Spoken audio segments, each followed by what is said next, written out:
Essa lei é o quê? São normas da aliança que Deus fez com o povo hebreu. Então veja bem, numa aliança existem regras a serem seguidas. Se não seguir a regra, a pessoa vai ser o quê? Vai ser amaldiçoada. Se seguir as regras, vai ser abençoada. Então as leis foram criadas para organizar aquela sociedade, para dizer o que é certo e o que é errado, para dizer o que agrada a Deus e o que desagrada a Deus.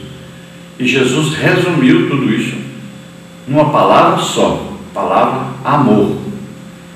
Então ele diz: amar a Deus sobre todas as coisas, né? Sobre tudo, sobre as pessoas, sobre as coisas, sobre tudo. Então Deus tem que ser sempre o mais importante, está acima de tudo, e Ele não aceita segundo lugar, Ele tem que estar em primeiro lugar, sempre. E a segunda coisa é amar ao próximo como a si mesmo. Então, fazer às pessoas aquilo que você gostaria que as pessoas fizessem com você ou para você. Então nós vamos amar a nós e vamos amar aquela pessoa como se ela fosse nós mesmos. E a maior demonstração de amor é dar a vida pelo outro. Então Deus demonstrou o seu amor para conosco, enviando Jesus Cristo, o seu Filho, para morrer por nós. E a Bíblia diz: se Ele morreu por nós, o que custa nós darmos a vida pelo nosso irmão? Isso é amor. Amar significa doar a sua própria vida em favor do outro. No tópico 2 nós vamos ver então os profetas. A mensagem dos profetas do Antigo Testamento tem uma imensa influência ética para os seguidores de Jesus, abarcando as esferas morais, como está em Jeremias 17, de 1 a 11, Malaquias 1, 6 a 14, 2, 10 a 16, e aí sociais, Isaías 58, Miqueias 2, de 1 a 5, e espirituais, como está em Jeremias 31 e 32, e em Joel 2, de 28 a 32. Todas as esferas aí, moral, social e espiritual, nós temos aí o exemplo dos profetas e os ensinos dos profetas. Então tem os profetas maiores, tem os profetas menores, ou seja, profetas que escreveram muito, profetas que escreveram pouco. Também tem os profetas que não escreveram nada. Então a sua vida é um exemplo para nós. Então os profetas, eles tiveram uma influência muito grande sobre os hebreus e eles continuam tendo uma grande influência sobre o viver cristão. Se nós olharmos então para a palavra de Deus, nós vamos ver que os ensinos dos profetas são ensinos seguidos pelos cristãos hoje e vão continuar sendo seguidos, porque eram homens de Deus, pessoas que tiveram uma intimidade com Deus. E quando você tem uma intimidade com Deus, você fica mais parecido com Deus. Tópico 3, então, os evangelhos. Evangelhos são as boas novas de Cristo, Mateus 9,35. A mensagem registrada pelos evangelistas contém apelo ao arrependimento, renúncia ao pecado, oferta de perdão, esperança de salvação e santidade de vida, Mateus 3,2, Lucas 1,77, 9,62. Os seguidores de Cristo são convocados a viverem as doutrinas do Evangelho e a adotarem a ética e a moral do reino de Deus como estilo de vida, Marcos 10, 42 a 45. Nos Evangelhos nós vamos ver aí o exemplo principal, o exemplo perfeito, que é o exemplo de Jesus Cristo. Tudo que nós queremos saber sobre a palavra de Deus, nós vamos perguntar para quem? Para Jesus. Jesus falou nesse sentido, Jesus falou alguma coisa a esse respeito? Então é isso que vale, a autoridade máxima é Jesus aí. Você está em dúvida sobre o assunto? Você pergunta o que Jesus falou sobre este assunto, e aí está a solução. O que Jesus falou é o que vale, pronto.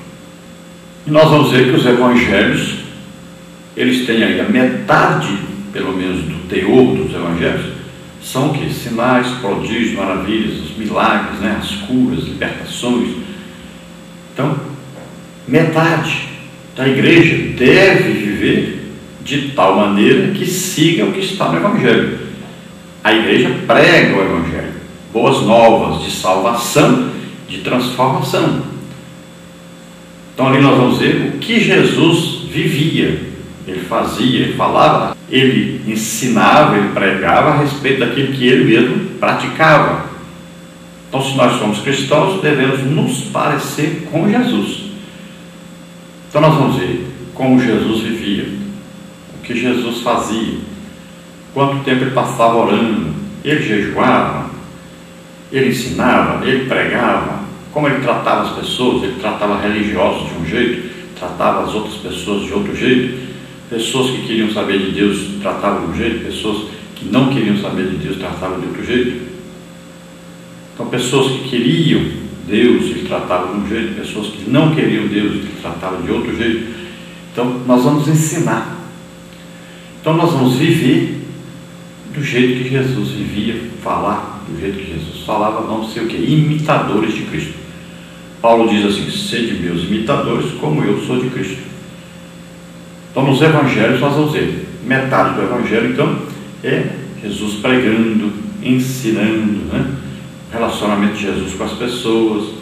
E metade do evangelho são o quê? Os milagres, as manifestações do poder de Deus, que atestam esse evangelho, que proclamam esse evangelho, que atestam esse evangelho. Esses sinais, prodígios e maravilhas que atestavam o ministério de Jesus. Esses sinais, prodígios e maravilhas demonstravam que o amor de Deus para com as pessoas. Deus não quer ninguém doente, Deus não quer ninguém sofrendo, não quer ninguém cativo de Satanás. Então, o evangelho, ele tem que ser dado completo. Muitas vezes o evangelho está sendo pregado pela metade.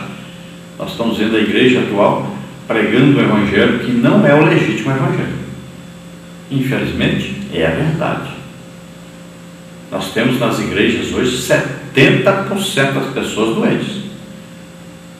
70%. Isso é um absurdo. Falta o quê? Falta a busca pelos dons espirituais. Falta a busca pela presença de Deus. Deus não quer ninguém doente. As pessoas estão gastando muito dinheiro com farmácia e médico. Em cada congregação, por exemplo, de 300 pessoas, aí se gasta pelo menos 60 mil reais por mês com remédios e médicos. Veja só, quanto dinheiro jogado fora.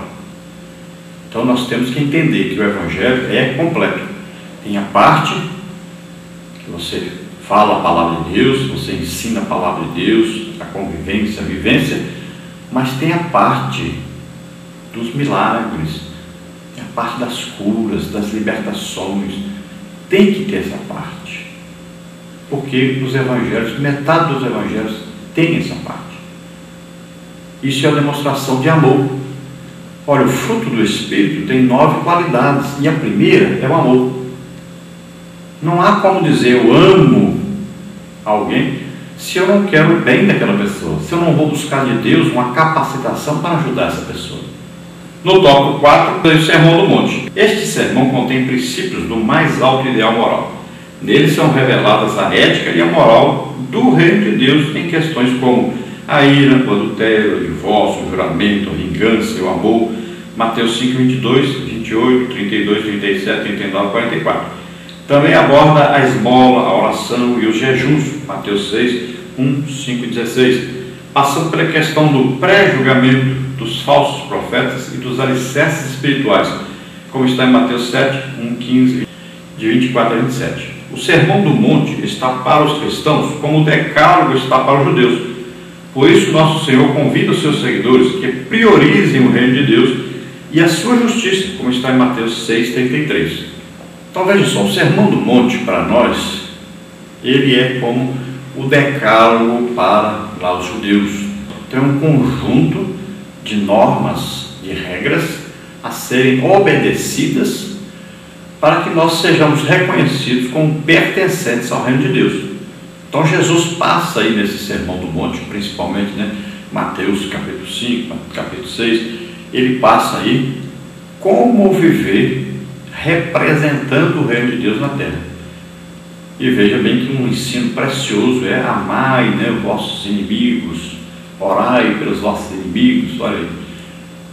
E são coisas assim, ensinadas aí, que são preciosíssimas. E nós devemos ensinar mais sobre isso, viver mais isso, praticarmos mais isso. E veja que enquanto ele estava ensinando, ele ia fazendo milagres, ia libertando as pessoas, ia curando as pessoas. Então ele não deixava de fazer isso, porque tem tudo a ver uma coisa com a outra. Então seria muito interessante se na escola bíblica dominical deste domingo você lesse aí Mateus capítulo 5, aí, falando a respeito desse sermão do monte para a igreja. Então a igreja vai ver aí o que é realmente o reino de Deus, o que é exigido de nós para pertencermos a esse reino de Deus na terra. Então enquanto nós estamos esperando Jesus, nós devemos ter aí esse livro de regras na nossa vida e seguirmos isso aí. No tópico 5, as epístolas paulinas e gerais. As epístolas paulinas, bem como as gerais, trazem ensinamentos aprofundados sobre a nossa relação, primeiro com Deus, Romanos 12, 1 e 2, Hebreus 13, de 7 a 17. Também nossa relação com o Estado, Romanos 13, de 1 a 7, 1 de Pedro 2, 11 a 17. Também nossa relação com o próximo, Romanos 13, 8 a 10, 14, 1 a 12, 1 de João 3, de 11 a 24. Também nossa relação com a injustiça social, Tiago 2, de 1 a 13, 5, 1 a 6. Também com a nossa relação aí com a questão da sexualidade cristã e do casamento, como está em 1 Coríntios 6, de 12 a 20, 1 Coríntios 7, de 10 a 24. Então veja bem que as epístolas, tanto as de Paulo como as gerais, elas tratam da vivência do cristão e dessa referência de Jesus para nós. Então nós vamos imitar Jesus. Então vai falar de toda a nossa convivência aqui na terra com os seres humanos e nossa convivência com Deus, nosso relacionamento para com Deus. Então nós vamos ver que vai abranger toda a vida cristã, vai regulamentar essa vida cristã. Então vai nos mostrar relacionamento com Deus e relacionamento com a sociedade, e em todas as áreas. Então a Bíblia ensina para nós sobre todas as áreas da nossa vida, a área financeira, a área sexual, sobre tudo. Então nós vamos aprender aí nas epístolas. Então você veja que nessa primeira lição você não pode parar em algum tópico e começar a explicar bem detalhadamente. Isso vai ser feito durante o trimestre. Então a primeira lição é um resumo do que nós vamos estudar durante o trimestre. Então na parte 3 nós temos aí chamados a viver eticamente. Temos aí tópico 1, não cobiceis as coisas más. Tópico 2, não vos torneis idólatras. Tópico 3, não nos prostituamos.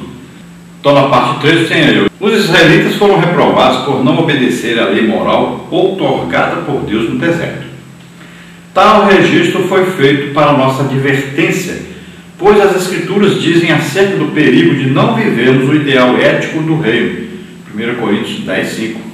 Então veja só que Paulo está falando aqui, 1 Coríntios, sobre os judeus, ou os israelitas, ou os hebreus na época, que eles, apesar de terem aí experimentado a libertação da escravidão, eles ficaram ricos, saíram com prata e com ouro, ficaram sarados, não havia entre eles nenhum só doente ou enfermo.